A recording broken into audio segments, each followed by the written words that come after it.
출애굽기 말씀을 계속 나누고 있죠. 출애굽기 말씀 가운데 이집트에서의 재앙이 계속 진행되고 있는데 오늘 말씀은 출애굽기 12장 1절부터 13절까지 말씀이에요. 우리 같이 한 절씩 좀 먼저 읽어보도록 하겠습니다. 읽겠습니다. 여호와께서 이집트 땅에서 모세와 아론에게 말씀하셨습니다. 이 달이 너에게 첫 달, 곧 한 해의 첫 달이 될 것이다. 이스라엘의 온 회중에게 말하라. 이달 10일에 각 사람이 자기 가족을 위해 어린 양 한 마리, 곧 한 집에 한 마리씩 잡도록 하라. 양 한 마리에 비해 식구가 너무 적으면 사람의 수에 따라 가까운 이웃을 데려오도록 하라. 각자가 먹는 양에 맞추어 양의 수를 계산하도록 하라. 너희 어린 양은 흠없는 1년 된 수컷이어야 한다. 양이나 염소 중에서 고르도록 하라. 그것을 이달 14일까지 잘 간직하고 있다가 이스라엘 온 회중이 저녁 무렵에 잡도록 하라. 그러고는 그 피를 얼마 가져다가 그들이 양을 먹는 집의 문틀 양쪽과 위쪽에 바르도록 하라. 바로 그날 밤에 그들은 불에 구운 고기와 쓴 나물과 누룩 없는 빵을 먹어야 한다. 너희는 그것을 날 것으로 먹거나 삶거나 삶아서 먹지 말고 불에 구워서 먹어야 한다. 머리와 다리와 내장도 마찬가지다. 아침까지 고기를 조금이라도 남겨서는 안 된다. 만약 아침까지 남은 것이 있으면 불에 태워야 한다. 너희가 고기를 먹을 때는 허리에 띠를 띠고 너희 발에 신발을 신고 손에 지팡이를 들고 서둘러서 먹도록 하라. 이것은 여호와의 유월절이다. 그날 밤에 내가 이집트를 지나가며 사람이든 가축이든 처음 난 모든 것들을 치고 이집트의 모든 신들을 심판할 것이기 때문이다. 나는 여호와다. 내가 이집트 땅을 칠 때 너희 사는 집에 피를 발랐으면 그것이 표시가 돼 내가 그 피를 볼 때 너희를 그냥 지나칠 것이다. 그러므로 재앙이 너희에게 내려 너희를 멸망시키는 일이 없을 것이다. 아멘. 네, 여러분. 네. 그 사이에 또 우리 경신자매님, 미영자매님, 반갑습니다. 미연자매님도 잘 오셨습니다. 반갑습니다. 말씀을 좀 나누도록 하겠습니다. 오늘 우리 함께 나누게 될 이번 주 순모임 나누게 될 이 말씀 출애굽기 우리 12장 1절부터 13절까지 말씀 내용들은 오는 토요일 큐티 본문이에요. 아직 우리가 보지 않았을 것입니다. 지금 심판이 한창 진행되고 있죠. 오늘 본문은 성경의 이 대표적인 사건인 첫 번째 유월절에 대한 이야기입니다. 유월절은 설교 때에도 말씀드렸었지만 넘어가는 날이라는 뜻이죠. 한자로 넘을유, 넘을월 해가지고 유월절이에요. 영어로도 패스오버, 그 히브리어도 패사크, 다 넘어간다는 의미를 가지고 있습니다. 넘어간다라는 의미예요. 하나님께서 그분의 백성을 어둠에서 빛으로, 속박에서 자유로, 무능함에서 능력으로 하나님께서 넘어가게 하신 이 가장 드라마틱한 변화의 역사가 바로 유월절 가운데 이루어졌다고 볼 수가 있습니다. 우리가 여러 이제 민족들 가운데 한 민족의 어떤 기원이나 그 민족의 이런 시작에 대한 어떤 설화 같은 내용들 가운데에서 이와 비슷한 내용을 찾아보기가 힘들죠. 그렇죠? 그러니까 그러니까 그 뭐 시작할 때 아주 적은 숫자가 아니라 거대한 이 민족 단위의 구원의 역사가 이 고대 시대의 기록으로 남겨지게 되었다라는 것, 전 세계 가운데 전파될 정도의 스토리로 이렇게 전해지게 되었다라는 것, 굉장히 희귀하고 놀라운 일입니다. 그래서 지금도 이 사건이 많은 이들에게 영감을 주고 있죠. 그 유대인들은 지금도 이 유월절을 기념합니다. 그러면서 자신들을 구원하신 하나님, 자신들을 새롭게 하신 하나님, 그 하나님을 계속해서 기억하고 그 믿음 안에 살아가고 있습니다. 또한 성경 시대에 살았던 이 이스라엘 민족들 역시 그 믿음으로 살아갔죠. 네. 그리고 그때로부터 하여서 그 모세의 출애굽이 있었던 때로부터 하여서 1000년이 넘는 시간 동안 이 유월절은 반복됩니다. 물론 우리가 구약 성경을 보면 유월절이 이루어지지 않았던 시간들도 있지만 어쨌든 그 많은 어떤 공백기도 있지만 결국에는 회복되어서 포로에서 돌아온 다음에도 이들이 유월절을 회복하여서 이 유월절이 계속 반복된 끝에 결국 하나님께서는 진짜 유월절, 마지막이면서 영원한 유월절을 예수 그리스도를 통해서 이루어 주셨죠. 이 십자가 사건을 통해 이루어지게 됩니다. 예수님께서 십자가에 달리시던 이때에도 유월절이었어요. 유월절이면서 안식일이 있었던 그때에 예수님께서 십자가에 달려 돌아가시게 되었던 것이죠. 그래서 이 오늘 본문에 나온 이 첫 번째 유월절은 단순히 과거 이 약 3,500년 전에 일어났던 그 유대인들에게 일어났던 그 사건이 아닌 것입니다. 오늘 우리에게 있어서 우리가 경험하고 있는 구원의 이 기원을 확인할 수 있는 우리의 믿음의 증거가 된 사건이 바로 이 첫 번째 유월절 이 사건이라고 우리가 확인할 수 있게 되는 것이죠.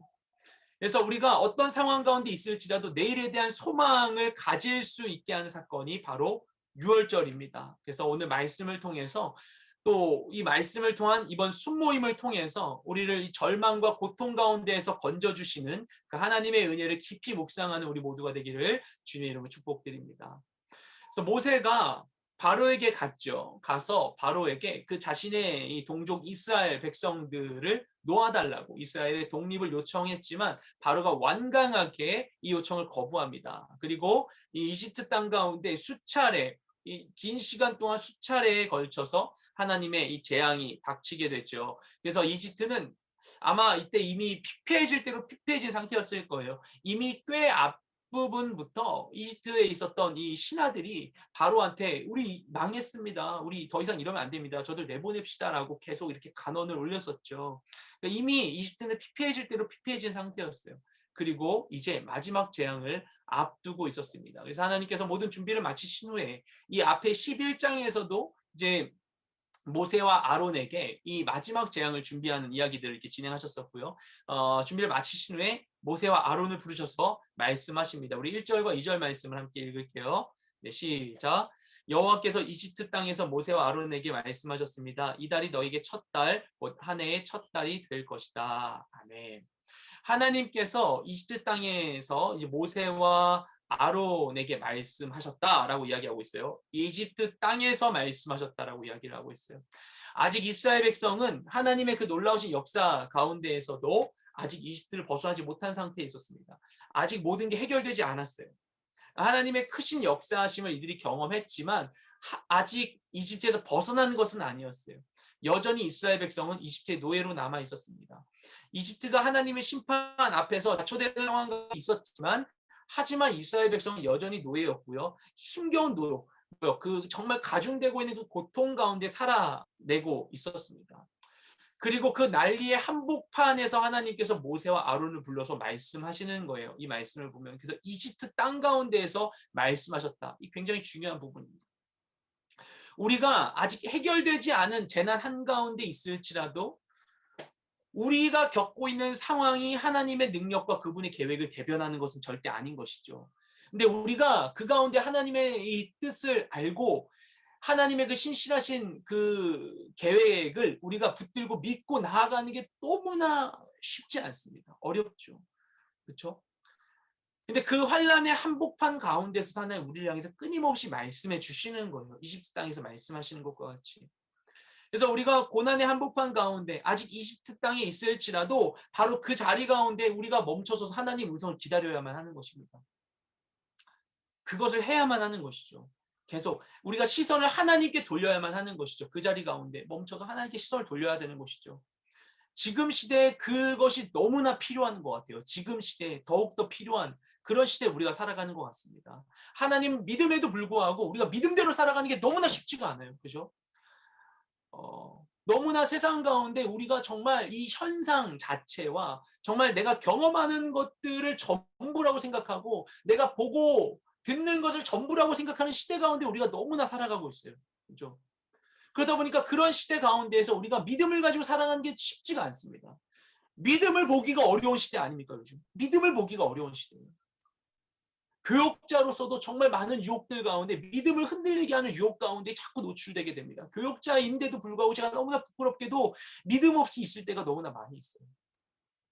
섬기는 상황 가운데 하나님 어떻게 할까요? 감당하기 어렵습니다. 이런 마음을 제 안에 품게 될 때가 너무나 많이 있습니다. 부끄럽게도. 믿음을 보기 어려운 시대. 그죠? 당당하게 믿음을 가지고 얘기하기가 너무나 어려운 시대 가운데 있어요. 그렇죠? 지금도 현재 가운데 제가 그 가운데 하나님께 이 기도로 씨름하고 있는 이슈들이 있어요. 네. 내가 너무나 믿음이 없다. 믿음이 없다. 하나님이 하실 거에 대한 믿음이 없다. 특히 제가 목사가 되니까 더 그렇게 되는 부분이 있는 것 같아요. 목사로서 섬기면서 제가 책임자가 되어 있다라는 이 생각이 공동체를 제가 뭔가 책임지고 있다라는 이런 생각. 물론 제가 그렇게 섬겨야 되는 부분 너무나 있지만, 하지만 하나님의 사역 가운데 부르심 받아도 제가 이 자리 가운데 있는데 그 본래의 정체성을 이제 잃어버리는 거예요, 제가.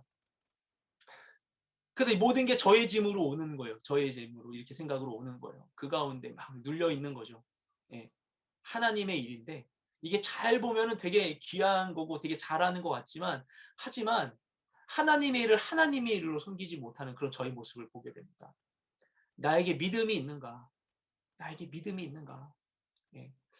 믿음이 없이 내가 인간의 지혜로 나의 능력으로 섬기고자 한다면 나는 정말 잘하고 있는 것인가? 그럼 나 목사 맞는가?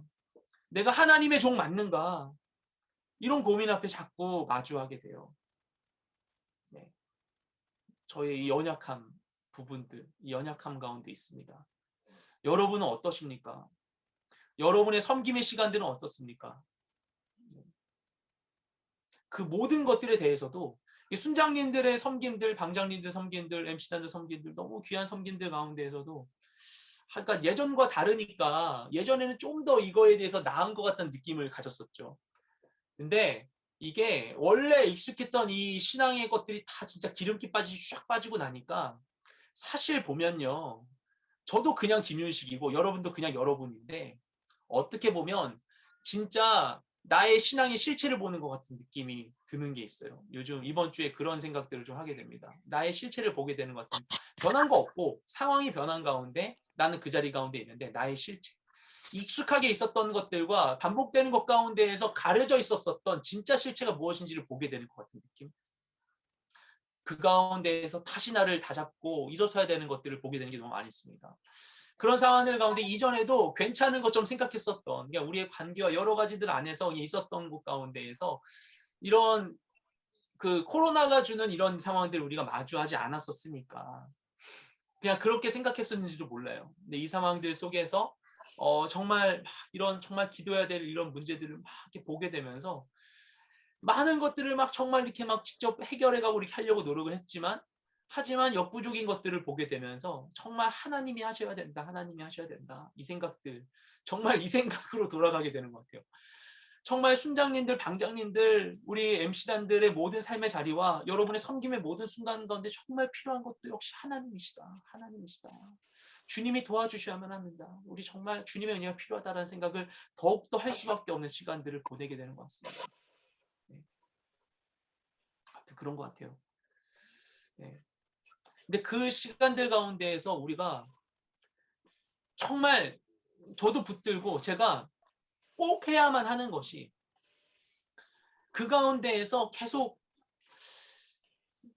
진리를 선포하고 정말 그 가운데서 우리가 하나님께로 우리 시선을 돌릴 수 있도록 이야기해야 되는 것이 저의 역할이죠. 제가 그것을 하지 않으면 정말 제가 해야 될 일을 하지 않는 것이죠. 그것이야말로. 그죠? 그리고 우리 모두가 사실 그 부르심 가운데 있는 것이죠. 여러분들도 모두 사실 우리 모두가 모든 그리스도인이 그 부르심 가운데 서 있고 세상을 향하여서 그것을 전파해야만 하는. 근데 우리가 리더십으로 섬기는 모든 자리 또한 마찬가지죠. 그렇죠?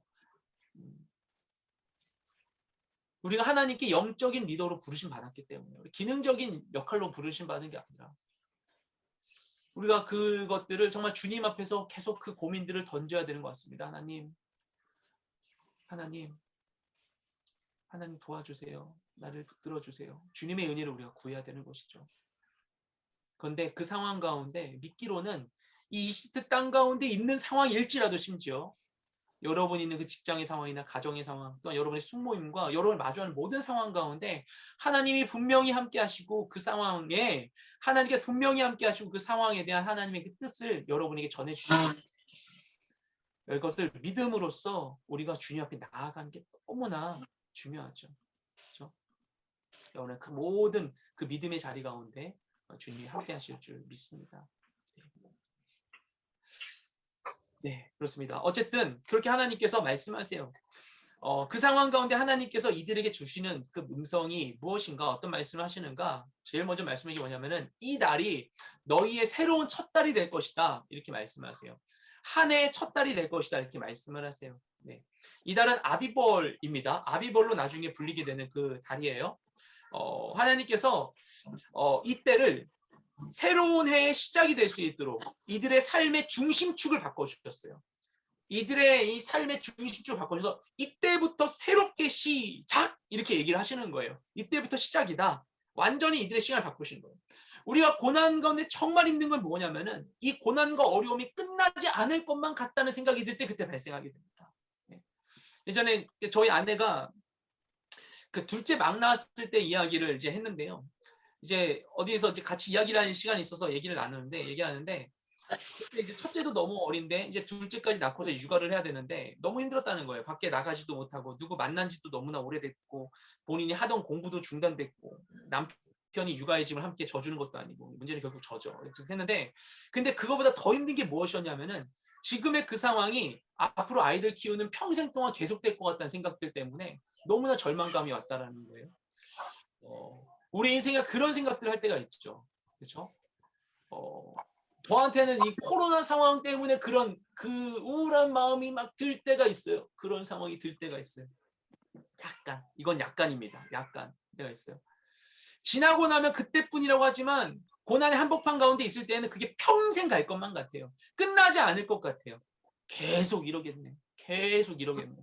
그래가지고 나는 평생을 경험해보지 않았고 미래는 몰라요. 근데 현실의 아픔이 너무 커서 미래를 바라볼 때 현실을 가지고 현실을 이렇게 이거를 복제하면서 미래를 그렇게 현실이 반복될 거라고 생각해 버리는 것이죠. 그래서 이 고난을 가지고 미래가 그럴 거라고 생각해 버리면서 내가 정말 막 절망하게 되는 거예요. 소망을 잃어버리게 되는 거예요. 그렇죠? 이스라엘 백성은 이미 430년간 노예로 살아왔어요. 이 당시에 살아가고 있었던 모세와 아론을 만나고 있는 모든 이스라엘 사람들은 나면서부터 노예였습니다. 이들은 이미 다른 삶을 경험한 적 없고 꿈꿔보지도 못했을 거예요. 평생 이러리라고 생각했겠죠. 그죠? 근데 하나님께서 이들을 회복시키시면서 어떻게 하시는가? 이들이 생각하지 못했던 길들로 이들을 인도해 주셔만 하잖아요. 이들이 경험하지 못했던. 이들이 기도한 적 없는 일이에요. 이들이 하나님께 그걸 기도한 적 없고 괴롭습니다라고 고통 가운데 울부짖었을 때 그들은 그냥 괴로운 거예요. 힘든 거예요. 근데 힘든 거에 대한 답이 그들 뭐라고 생각했겠습니까? 하나님 제발 나 너무 힘들어요. 저 하루에 10시간 일하는 거 하루 8시간 정말 근로기준법대로 일하게 되든가 아니면 그거보다 적게 일하게 해주세요. 하나님 정말 고기 반찬 잔뜩 먹게 해주세요. 이 정도 기도 제목이었겠죠. 이들은 힘든 거를 나아질 수 있도록 하는 것이. 근데 하나님은 그들의 그 고통에 응답해 주셔서 모세를 보내서 뭐 하시냐면은 완벽한 구원을 허락해 주시는 거예요. 그래서 가장 먼저 하시는 게 뭐냐면은 삶의 시간 자체를 바꾸겠다는 것입니다. 시간축을 바꾸시는 거예요. 새로운 해가 시작되는 거예요. 그죠? 이집트의 달력을 따라서 이집트 시간을 살던 그들이 이제 이전의 삶의 질서에서 벗어나서 하나님의 시간을 살게 된다는 것입니다. 그래서 하나님께서 훗날 바벨론에서 해방될 이스라엘 향해서 이렇게 말씀하셨죠. 우리 이사야서 43장 18절 19절 말씀을 함께 읽을게요. 읽겠습니다. 너희는 이전 일을 기억하지 말며 옛날 일을 생각하지 말라. 보라, 내가 새 일을 행하리니 이제 나타낼 것이라. 너희가 그것을 알지 못하겠느냐? 반드시 내가 광야의 길을 사막의 강을 내리니. 아멘. 이렇게 하나님 말씀하셨어요. 주님은 우리를 새롭게 해주세요. 그죠? 단순히 우리가 옷만 갈아입고 얼굴만 달라진 게 아니라 본질적인 존재론적인 변화를 일으켜 주십니다. 우리가 그것을 믿어야 합니다, 여러분. 그걸 믿어야 합니다. 나를 변화시키는 주님. 내 삶이 정말 달라질 것에 대한 내가 정말 지금의 모든 고통으로부터 온전히 벗어날 수 있을 것에 대한 믿음을 우리가 가져야만 합니다. 주님 그것을 우리에게 이루어주시는 분이십니다. 그래서 더 이상 과거의 일들에 매이지 않도록 새로운 일들을 우리 삶 가운데 시작해 주세요. 그래서 우리가 주님 안에 있다면 이전의 습관과 작별할 준비를 해야 되는 것입니다. 그러면 이들을 새롭게 하신 하나님의 방법이 무엇일까? 오늘 말씀 함께 보겠습니다. 우리 3절부터 6절까지 말씀을 함께 읽을게요. 네, 읽겠습니다. 이스라엘 온 회중에게 말하라. 이달 10일에 각 사람이 자기 가족을 위해 어린 양 한 마리 곧 한 집에 한 마리씩 잡도록 하라. 양 한 마리에 비해 식구가 너무 적으면 사람의 수에 따라 가까운 이웃을 데려오도록 하라. 각자가 먹는 양에 맞추어 양의 수를 계산하도록 하라. 너희 어린 양은 흠없는 1년 된 수컷이어야 한다. 양이나 염소 중에서 고르도록 하라. 그것을 이달 14일까지 잘 간직하고 있다가 이스라엘 온 회중이 저녁 무렵에 잡도록 하라. 아멘.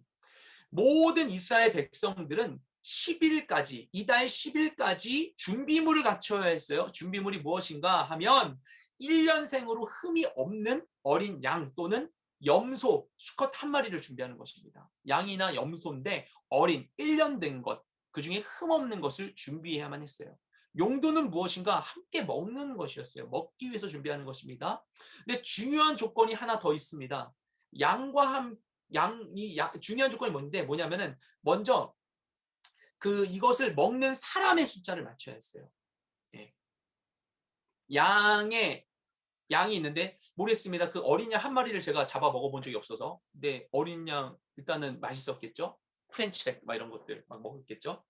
근데 어쨌든 그 어린 양이니까 이게 몇 인분일지 모르겠으나, 그죠? 어쨌든 이 한 마리를 함께 먹을 수 있는 사람이 모여야 했어요. 이 숫자를 맞춰라. 숫자를 맞춰라. 이게 굉장히 중요한 조건이었습니다. 네. 왜 그랬을까? 일단은 이런 조건에서부터 이게 이 행위의 목적이 있다는 것을 의미하죠. 그러니까 양을 잡아 먹는 것이 단순히 양고기 파티하는 게 아니라는 것입니다. 단지 양고기 많이 먹고 음식 먹으려고 이걸 먹게 하는 게 아니에요. 그러니까 양을 먹는 이 행위 자체에 다른 목적이 있다는 것입니다.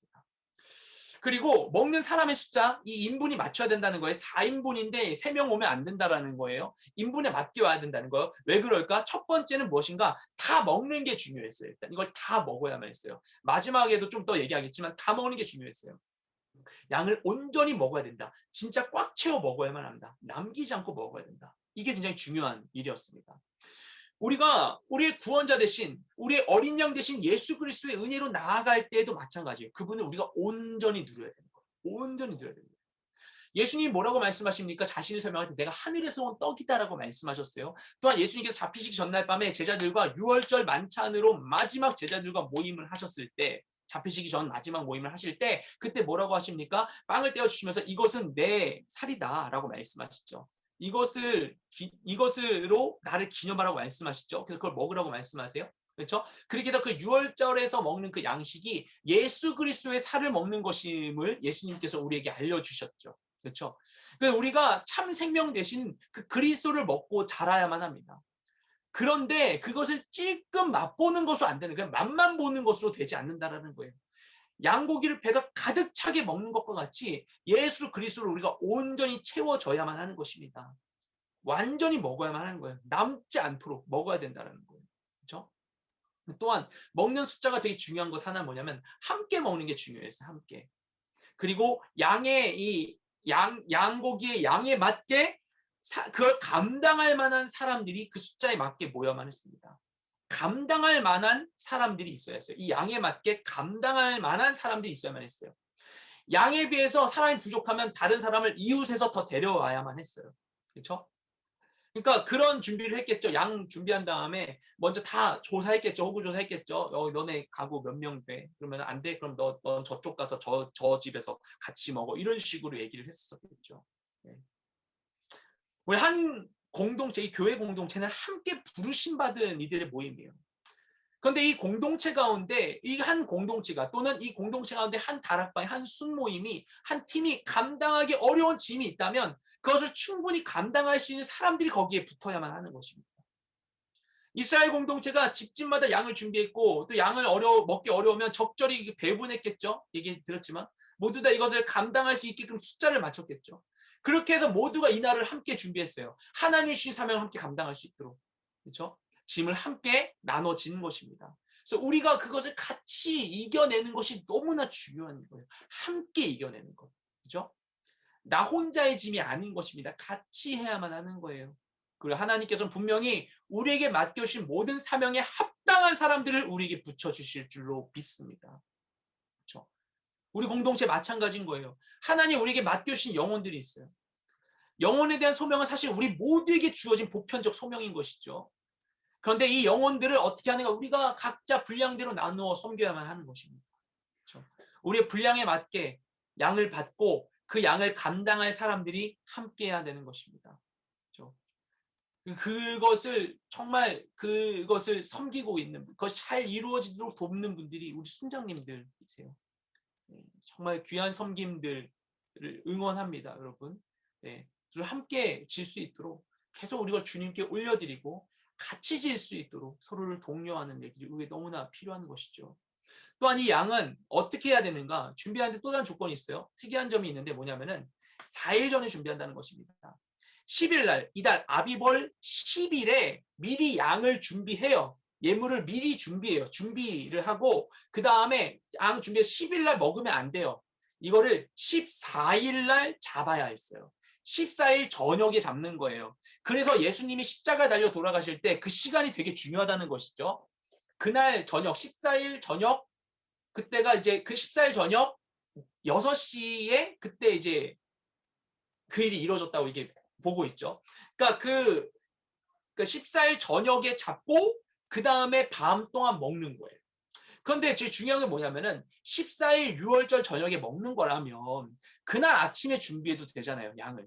그날 아침에 데려다가 털 뽑고 막 준비 막 오전 중에 해서 왜냐면 저녁에 잡을 거니까 저녁에 그때 잡고 그때부터 피 뽑는 거거든요. 피 뽑고 그런 다음에 피 다 뽑고 해체하고 나면 먹을 때까지는 시간이 많이 걸렸을 거예요. 그래서 늦게 먹는 거예요, 그거를. 그렇게 했겠죠.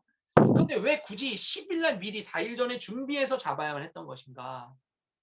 이건 역시 먹는 것 자체가 목적이 아니었기 때문이죠. 그죠? 미리 충분히 준비할 수 있도록 시간이 필요했어요. 이 양에 맞춰가지고 사람들 배분한 것도 필요했겠지만 미리 충분히 준비하고 마당에 매여 있는 이 양을 보면서 흠없는 양을 준비하고 그것을 마당에 묶어 놓고는 그 양을 보면서 그날을 계속 기억하여 준비할 수 있도록 했었던 것입니다. 미리 깨어서 이 양을 먹게 되는 하나님이 그 주신 그 양을 먹음으로 그 구원의 날을 맞이하는 이후로 반복되는 유월절 가운데는 그 구원의 날을 준비하는 것을 미리 할 수 있도록 하나님께서 이와 같은 일들을 허락해 주셨던 것이죠. 그래서 우리가 늘 이처럼 깨어서 양 대신 주님을 바라봐야만 하는 것이죠.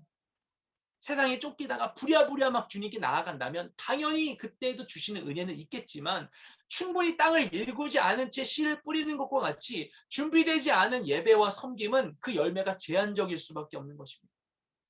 미리 주님께 나아가서 주님 앞에서 준비하는 우리가 되길 소망합니다. 우리의 예배 자리도 그렇고요. 우리 술모임도 그렇고요. 모든 것들이 마찬가지인 것이죠. 여러분의 삶의 자리 또한 마찬가지입니다. 삶으로 드린 그 예배의 시간들, 하루하루의 모든 시간들을 주님 앞에 나아가서 기도함으로 준비하는 우리가 되기를 소망합니다. 그리고 양을 잡으면 그 이후의 절차가 있었어요. 우리 7절부터 11절까지 말씀을 읽겠습니다. 시작.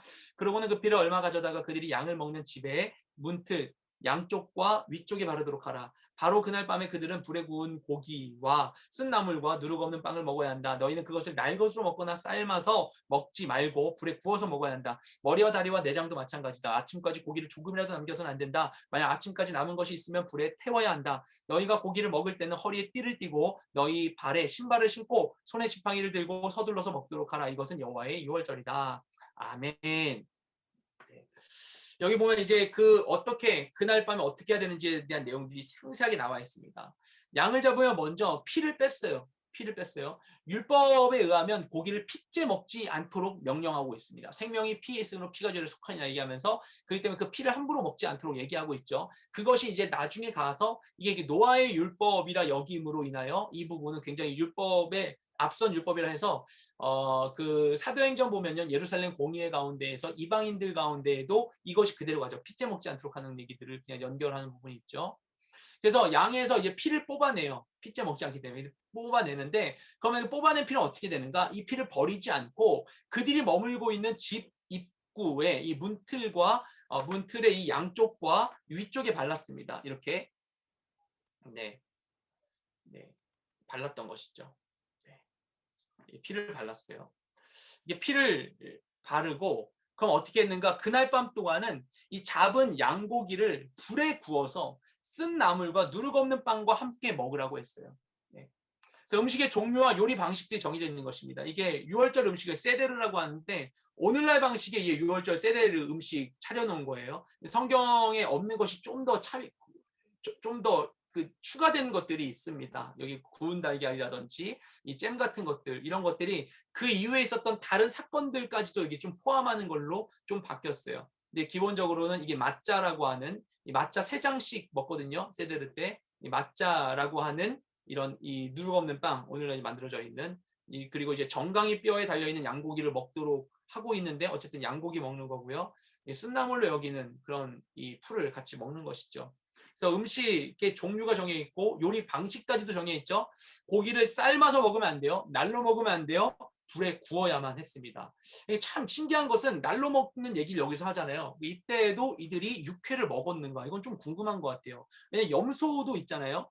양도 육회 먹나? 제가 잘 모르겠습니다. 염소는 육회 우리나라도 먹잖아요.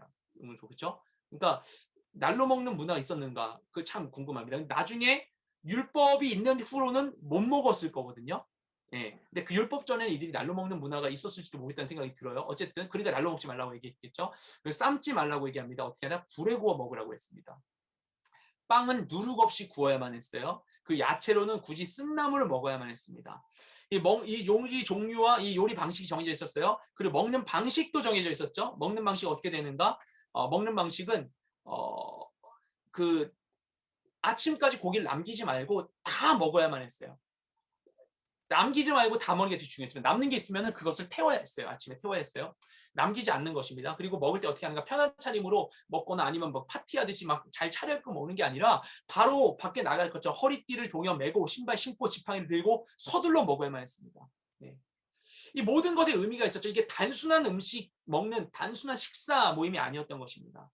쓴나물을 먹는 것에는 구체적인 의미가 있습니다. 그들의 그 정말 고됐었던 정말 쓰디썼던 이 이집트에서의 고난을 기억하도록 쓴나물을 먹도록 했었던 거예요. 먹는 거에 의미가 있었습니다. 그리고 그러니까 그 되게 재미있는 게 뭐냐면 아까 제가 처음 말씀드렸어요. 우리가 하나님께서 이집트 땅 가운데 이제 모세와 아론을 부르시고 그들에게 새로운 때를 허락해 주겠다. 완전한 변화의 세대가 그 시대가 그들 가운데 주어질 것이라고 말씀하셨지만 변화가 주어진다고 하는 것이 그들의 과거의 시간들이 사라진다는 것은 아니죠.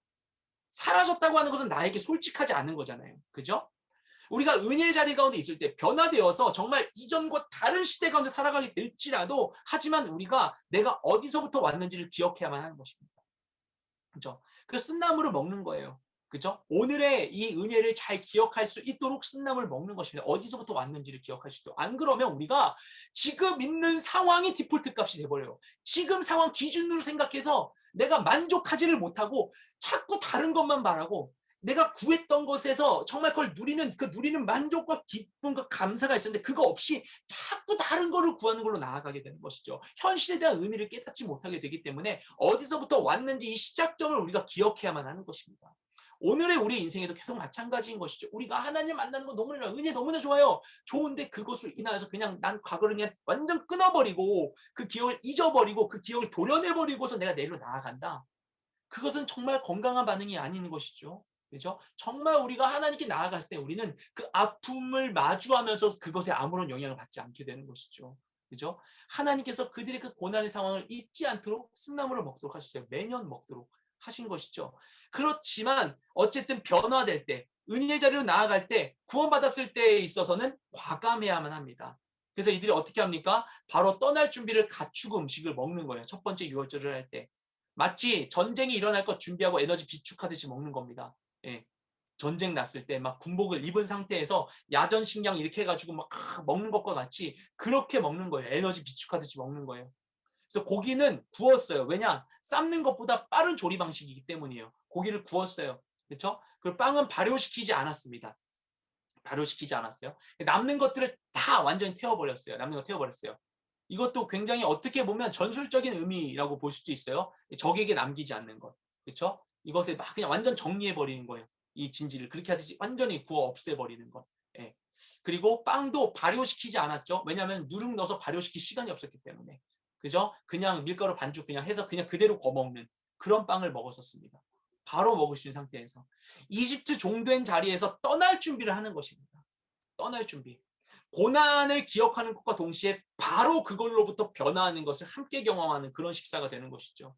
그리고 실제로 그들은 그날 밤이 지난 후에 정말 이 마지막 재앙 이후에 직후에 바로 이집트를 떠나게 됩니다. 바로. 이처럼 유월절은 급격한 변화의 날이었습니다. 자신의 이 고통의 순간과 그리고 하나님께서 이루신 그 변화를 이 마음에 새기는 그 순간이 바로 이 유월절이었어요. 그것이 그들의 삶 가운데 매년마다 계속 반복되었었죠. 그렇죠? 우리의 삶 가운데에는 그런 변화가 없습니까? 나의 삶 가운데, 그러니까 우리가 하나님 만나고의 그 믿음 가운데 이런 급격한 변화를 경험하기도 있고, 또는 내 삶 가운데 그런 급격한 변화가 아니었다고 생각할지라도, 하지만 내가 그렇지 않은 이 은혜 가운데 있게 된 모든 것들은 급격한 하나님의 역사로부터 시작되었어요. 우리 모든 것은, 우리의 모든 신앙은 급격한 하나님의 역사로부터 시작됐어요. 어떻게 되었는가? 바로 예수 그리스도의 십자가 사건으로 인한 것이죠. 이 자리 가운데서 이 단번에 드려진 예수님의 이 영원한 이 속죄의 제사로 인하여서 우리 삶 가운데 영원한 변화가 이루어지게 되는 것이죠. 그래서 우리가 주님 보면서 이 십자가를 기억하면서 날마다 나의 종 되었었던 그 자리와 나를 옮기신 그리스도의 은혜를 기억하게 됩니다. 그렇죠? 그러지 않으면 날마다 우리가 그리스도의 은혜를 기억하지 않게 된다면, 말씀 가운데 나를 붙들고서 내가 어디서부터 왔는지를 다시 되새기지 않는다면, 이 말씀 가운데서 주님이 십자가 앞에서 주님의 은혜, 나에게 베푸르신 그 은혜를 우리 기억하지 않는다면 우리 마음에 비어있는 그 모든 공백들을 세상의 생각들이 순식간에 채우게 될 거예요. 그래서 우리가 끊임없이 십자가를 생각하는 것이 너무나 중요한 것이죠. 그렇죠? 그래서 이들이 그와 같은 이 의미 있는 이 식사의 시간들을 갖게 되었습니다. 그래서 밤새도록 먹는 거예요, 이것을. 그런데 이들이 그렇게 열심히 먹음으로써 정말 그쵸? 이게 정말 이 본질적인 의미를 알고 있는 우리들은, 그러니까 이게 양 대신 예수 그리스도의 생명을 먹는 것과 같은 행위거든요. 그러니까 하나님의 그 구원의 생명을 이들이 막 취하고 있는 이 시간 동안에 밖에서는 어떤 일이 일어나고 있었는가? 우리 12절 말씀 읽겠습니다. 시작. 그날 밤에 내가 이집트를 지나가며 사람이든 가축이든 처음 난 모든 것들을 치고 이집트의 모든 신들을 심판할 것이기 때문이다. 나는 여호와다. 굉장히 아이러니한 상황이죠. 이스라엘 사람들은 집집마다 모여서 야식으로 양고기 먹으면서 함께 시간을 보내는데, 양고기 너무 먹고 싶다, 그죠? 동시에 그 밤에 이집트는 집집마다 곡소리가 울려 퍼지는 거예요.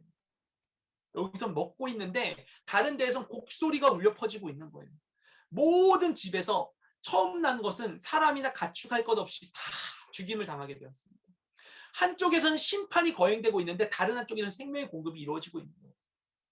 이 원리를 우리가 잊지 말아야 되는 것입니다. 이집트의 재앙이 내릴 때 하나님께서는 이스라엘이 있는 고센 땅을 구별해 주셨죠. 그죠? 오늘 말씀에도 그렇죠. 오늘 말씀에서도 그렇죠. 그렇게 나와 있죠. 오늘 큐티 말씀에서도. 세상에 절망과 고통이 가득할지라도 그 속에서 하나님께서는 우리에게 새 힘을 부어주시는 것입니다. 그래서 눈앞에 그것이 이루어지고 있다 할지라도 우리가 주님을 바라봐야 하는 것이죠. 내 삶 가운데 이루어지는 일에 주목해야 되는 것이죠. 내 삶 가운데 이루어지는 일 가운데 주목해야 되는 것이죠.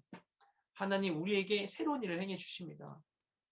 그 모든 상황들 가운데에서, 그래서 이스라엘 백성들이 그 재앙 가운데에서 그들은 다른 시간들을 보내고 있었는데, 그럼 무엇이 그들을 이 죽음의 고통 가운데 건져낸 것인가? 우리 13절 말씀을 함께 읽도록 하겠습니다. 내가 이집트 땅을 칠 때 너희 사는 집에 피를 발랐으면 그것이 표시가 돼 내가 그 피를 볼 때 너희를 그냥 지나칠 것이다. 그러므로 재앙이 너에게 내려 너희를 멸망시키는 일이 없을 것이다. 아멘. 이집트 땅을 하나님께서 심판하실 때 집에 이 유월절 어린 양의 피가, 그죠? 문지방과 문 인방에 발라져 있는 그 집에는 심판이 지나가 버린 것입니다. 그죠? 유월절 그 이름의 의미대로 심판이 지나간 것이죠. 넘어간 것이죠. 같은 고통이 있는 이집트 땅에 있음에도 불구하고 전혀 다른 시간을 보낼 수 있게 되는 것입니다. 피로 덮여진 곳에는 하나님의 위로와 생명의 기적이 있었습니다. 오늘 우리의 모든 삶 가운데 이와 같은 은혜가 있기를 소망합니다. 우리가 힘겨운 시간의 한복판 가운데 있을 때 하나님의 그 구원이 바로 거기서부터 시작되는 것이 오늘 말씀처럼 이집트 땅 가운데에서 하나님이 시작해서 새로운 시간을 거기서 시작하시는 것처럼 바로 그 자리 가운데에서 이 첫 번째 유월절을요 하나님께서, 그러니까 뭐냐면 모세에게 이들 내보내서 내가 지시한 이곳 가운데 나를 예배하게 하라. 그래서 바로 이게 계속 얘기하잖아요. 우리 백성들을 놓아주십시오. 우리가 나아가서 그래서 저 광야에서 하나님께 예배할 수 있게 도와주십시오. 계속 이렇게 얘기하게 되잖아요. 그런데 그렇게 된 것처럼 하나님 향한 이 새로운 예배가 이들이 이집트를 벗어나서 새로운 땅에서 시작할 수 있잖아요. 그런데 첫 번째 유월절의 장소 어디입니까? 첫 번째 장소 어디입니까? 이집트 땅 가운데서 이루어진 거예요. 이집트 땅 가운데 첫 번째 유월절이 이루어졌고요. 다시는 이집트에서 행해지지 않았죠. 근데 첫 번째 유월절이 이집트에서 행하심으로 인하여서 그것이 시작이 되어 그들의 새로운 시대가 시작된 것입니다. 하나님과 동행하는 예배자로서의 삶이 시작되는 거예요. 어디서? 예배가 정말 필요한 그 이집트 땅 가운데서 예배했을 때. 어떤 곳입니까? 이집트는 예배하기 너무나 어려운 곳이잖아요. 예배하기 어려운 곳, 이방신을 섬기고 있는 곳, 자기들이 마음대로 종교 생활할 수 없는 그곳 가운데서 예배했을 때, 그때 그 예배가 그들의 삶의 새로운 시작이 되었던 것입니다. 우리 너무나 우리에게 필요한 일입니다. 여러분은 어떠십니까? 여러분 정말 여러분 한 분 한 분에게, 그리고 우리 공동체 한 분 한 분에게 제가 정말 그 질문을 정말 드려야 하는데, 그런 드리는 시간들을 가지려고 해요. 근데 여러분은 어떠십니까? 여러분은 지금의 삶의 자리 가운데 어떠십니까? 하나님과의 관계가 어떠십니까? 그렇죠? 여러분 하나님과 어떠십니까? 나의 삶의 그 자리 가운데 예수 그리스도의 십자가를 세우고 그곳에 예배를 드려야 하는데도 불구하고 그럴 수 없는 일들이 너무나 많아요. 근데 더 아픈 건 뭐냐면요. 신앙이 있는데, 하나님 믿는데, 하나님의 그 신실한 사랑에 대한 믿음이 있는데, 그런데도 불구하고 삶에서 그런 걸만 잃어버리는 거예요. 아는데도 불구하고 하지 못하는 거예요. 아는데도 불구하고 못하는 거예요. 이게 정말 괴로운 일이에요. 아는데도 불구하고 못하는 거. 그렇죠? 근데 그 시간 가운데 우리가 이것을 뚫고 예배를 해야만 하는 것입니다. 기도를 회복해야만 하는 것입니다. 거기서부터 하나님의 은혜의 역사가 시작하는 것이죠. 노예에서 해방되는 거예요. 그렇죠? 그 능력을 우리가 함께 경험하게 되길 소망합니다. 우리가 함께 경험하게 되길 소망합니다. 우리 삶의 자리 가운데 그 은혜가 회복되기를 소망합니다. 주님께서 우리에게 그 일을 이미 이루어주신 줄 믿습니다. 공동체 우리 모두가 함께 유월절 어린 양 대신 예수 그리스도의 그 살과 피를 먹는 모임이 되길 소망해요. 그 은혜가 우리 가운데 넉넉히 임할 줄로 믿습니다. 순장님과 당장님들, MC다 우리 리더십 모두의 자리 가운데도 하나님의 그 은혜가 임하게 될 줄로 믿습니다. 네, 이 시간에 잠깐 좀 기도하고요. 기도한 다음에 질문을 잠깐만 살피고서 한 가지 좀 말씀드릴 부분이 있어서 같이 이야기를 좀 했으면 좋겠습니다. 네, 우리 이 시간에 같이 기도하실 때 오늘 이 말씀에 따라서 우리가 한 가지 제목을 좀 기도했으면 좋겠어요. 주님, 나의 시간을 새롭게 하여 주시옵소서. 내 삶의 자리 가운데 주님 새로운 일을 시작하여 주시옵소서. 하나님, 나의 삶의 새로운 삶의 시간을 시작해 주시옵소서. 어린 양 대신 예수님을 더욱 붙들게 하여 주시옵소서. 나뿐만 아니라 우리 순원 모두가 그와 같은 시간들이 될 수 있도록 우리의 삶의 시간들을 새롭게 하여 주시옵소서. 새로운 시작을 허락하여 주시옵소서. 우리 합심하여 주님께 같이 기도하며 나아가기 원합니다. 기도하시겠습니다. 고마우신 주님 감사드립니다. 주님 우리 가운데 함께 하시면 주님 감사드립니다. 우리 삶의 모든 자리 가운데 함께 하시는, 우리 삶을 새롭게 하시는, 우리를 일으키시는 놀라운 일을 행하시는 주님만 바라보며 나아가기를 원합니다. 주님 우리 가운데 역사하여 주시옵소서. 주님 우리 가운데 함께하여 주시옵소서. 주님 우리 가운데 함께하여 주시옵소서. 주님 우리 가운데 함께하여 주시옵소서. 우리 가운데 함께하여 주시옵소서. 우리 가운데 함께하여 주시옵소서. 우리 가운데 역사하여 주시옵소서. 우리 가운데 역사하여 주시옵소서. 역사하여 주시옵소서. 역사하여 주시옵소서. 역사하여 주시옵소서. 역사하여 주시옵소서. 역사하여 주시옵소서. 역사하여 주시옵소서. 역사하여 주시옵소서. 주님 우리를 도와주시옵소서. 주님 붙들며 나아가기를 원합니다. 주님 붙들며 나아가기를 원합니다. 내 삶 모든 자리 가운데 새로운 시작들이 이루어지기를 원합니다. 아버지 하나님, 아버지 미지근한 자리 가운데 머물지 않게 하여 주옵시고, 아버지 하나님, 우리가 당장에 죽을 것 같지 않다는 상황들 가운데에서 아버지 하나님 그 상황에 속지 않게 하여 주옵시고, 모든 상황들 가운데에서 더욱더 주님께로 나아갈 수 있기를 원합니다. 아버지 순간순간에 아버지 하나님 짧은 은혜들 가운데 아버지 머물지 않게 하여 주옵시고, 아버지 하나님 우리가 온전한 주님의 평강과 아버지 주님의 놀라우신 은혜 가운데 거하기를 아버지 구하며, 아버지 하나님 주님과 동행하는 우리 모든 인생 되게 하여 주옵시고, 그래 아버지 삶의 모든 일들을 이기며 나아간 능히 승리하는 우리 모두가 될 수 있도록 주님 역사하여 주시옵소서. 모든 상황을 이길 힘을 주님 우리 가운데 허락하여 주시옵시고, 아버지 우리 순원들 한 명 한 명 삶 가운데 아버지 놀라우신 하나님의 은혜가 회복되게 하여 주시옵시고, 아버지 그 은혜를 나누는 우리 모두가 될 수 있도록 공동체 될 수 있도록 좀 도와주시옵소서. 함께 해주시옵소서. 고마우신 주님 감사드립니다. 우리와 함께 하시는 주님, 우리 가운데 우리를 위하여서 아버지 하나님 이 모든 삶의 어려움과 고통 가운데 이겨낼 수 있는 힘이 없는 우리를 위하여서 이미 모든 것을 십자가 가운데 이루어 주신 주님, 그늘을 붙들며 나아가기를 원합니다. 우리 삶 가운데 그 십자가의 복음이 온전히 회복되기를 원합니다. 십자가의 복음이 회복되기를 원합니다. 우리 삶 가운데 십자가의 복음이 회복되기 원합니다. 나를 피로 사신 그리스도의 그 은혜가, 생명 되신 주님의 은혜가 우리 삶 가운데 회복되기를 원합니다. 주님, 우리 삶 가운데 함께 하시옵시고 그 믿음 회복시켜 주시옵시고 아버지 주님이 붙들며 온전한 소망 가운데, 참된 소망 가운데 살아가는 우리 모두가 되게 하여 주시옵소서. 아버지 하나님, 우리의 삶의 모든 자리 가운데 아버지 정말 쓴나물과 같은 아버지 하나님 고통스러운 삶의 자리 가운데에서 주님을 기억하게 하여 주옵시고 그 가운데 예배가 회복되게 하여 주옵시고 그 자리 가운데 그것을 통하여서 새로운 하나님의 시대가, 새로운 시간이 시작되는 놀라운 역사가 우리 삶 가운데 이루어지게 하여 주시옵소서. 감사합니다. 우리 가운데 늘 함께 하실 주님을 찬양하며 모든 기도를 살아계신 예수님의 이름 기도드렸습니다. 아멘.